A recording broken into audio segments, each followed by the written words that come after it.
Hello, my name is Miss Heather and Miss Angie is here as well today, and welcome to Dutch Oven Week. We are going to be giving you some basics about how to cook with a Dutch oven, and we're here at Ingowanis Woodland today. We have Eagle Lodge beside us, and we're going to be using the kitchenette in Eagle Lodge as well. You can see our little kind of area where we'll put our Dutch ovens, and we're starting today with our charcoal, okay? So this little machine kind of thingy right here, tool, is called a chimney, and so we can hold on to it safely over here. It heats up the charcoals on the inside, and we light it by actually crumpling some newspaper on the bottom, and so then that heat of that fire from the newspaper goes up and it safely lights our charcoal. No lighter fluid needed. So Miss Angie and I are using two 12-inch Dutch ovens today to start, and so we're going to measure out 46 briquettes, and we're going to add a couple extras just in case. So I like to use the long tongs because they're a lot easier than getting the black briquette all over my hand. So I'm going to put 46 of them in.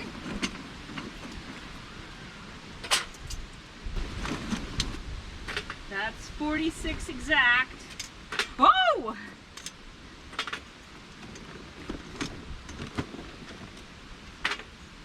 Okay, we're gonna add a couple extra because some of them look small.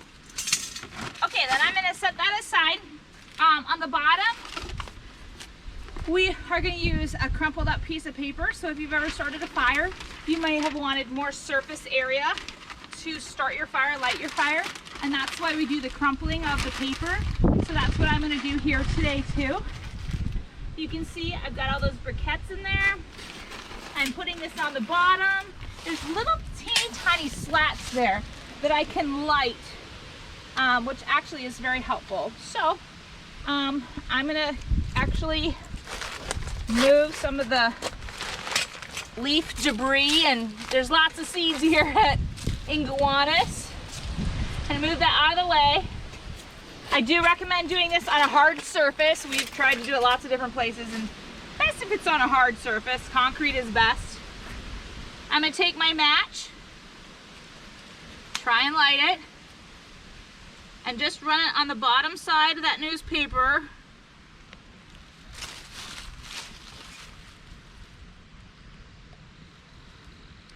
That one in the back's going a little bit better. You can kind of see it coming out there. I'm gonna try and light the other side as well. You can see the smoke coming up the top of the chimney.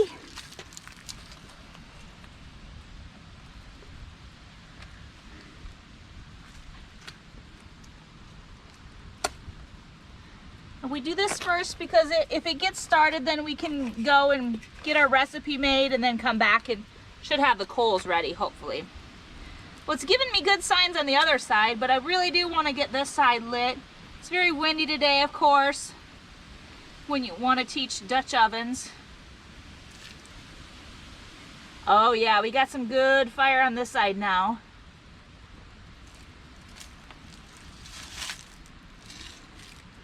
Basically want to burn up that newspaper and let the smoke come out the top. Oh gosh, you're getting all the smoke over there. Doesn't take anything fancy. The chimneys I've gotten at hardware stores, other places where, like even a Walmart, they might sell a chimney. The Dutch oven supplies I typically get at Crawdaddy Outdoors.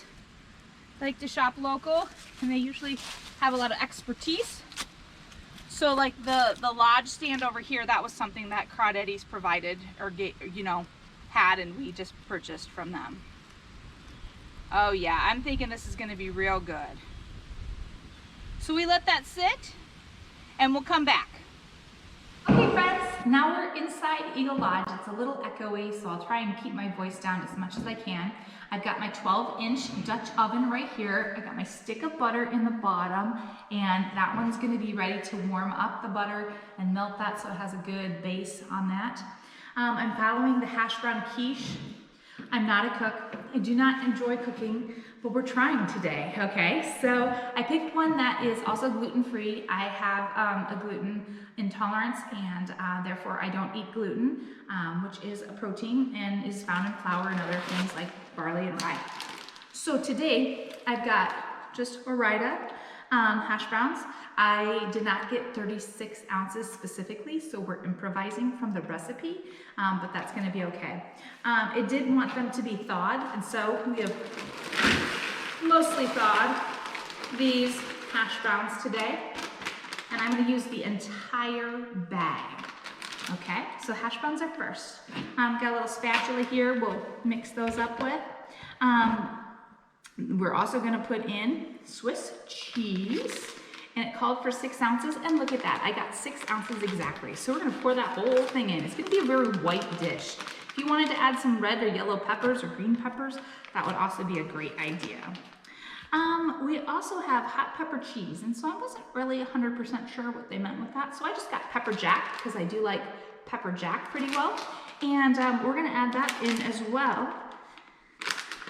It requires about a cup, so this is my little cup. It says you can do a little over a cup too, so I might do a cup and a half, just to give it a little, ooh, spicier flavor. It's gonna be fine. That's what my husband always says. It's gonna be fine, Heather.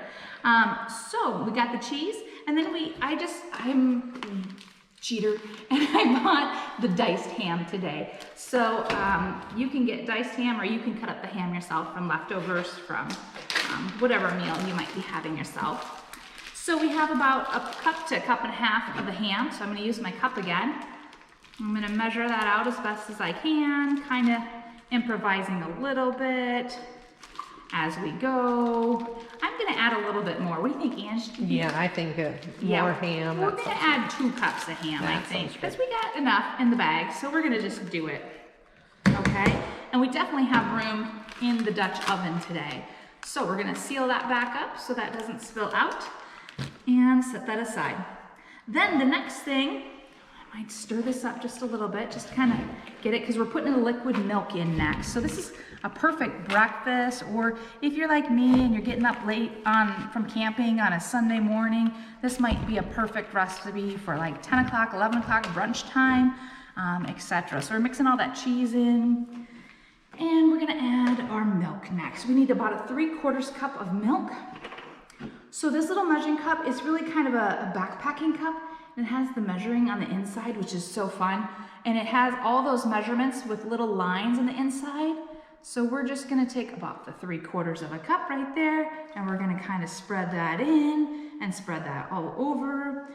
Then we need our eggs, okay? So I'm gonna set my milk aside. We've got some eggs. They're not farm fresh eggs, but they look like they should be good. We're gonna crack them. Oh.